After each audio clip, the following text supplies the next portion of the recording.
প্রথমে লোটে মাছটাকে কেটে ধুয়ে পরিষ্কার করে নিলাম।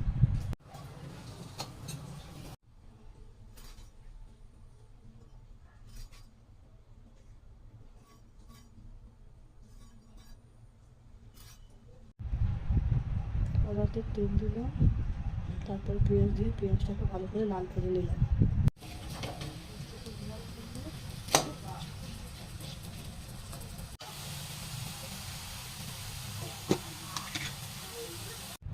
আদা রসুন বাটা দিয়ে দিলাম, ঝালের গুঁড়ো, হলুদ গুঁড়ো, লবণ দিয়ে ভালো করে মশলাটাকে কষিয়ে নিলাম।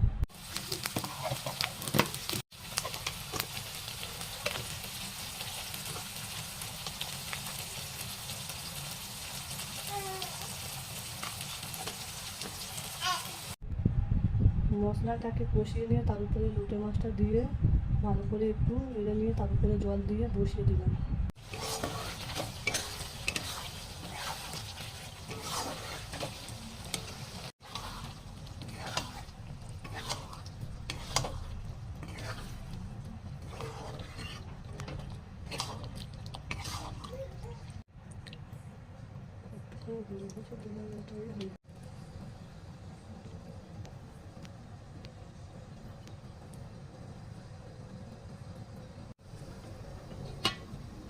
হতে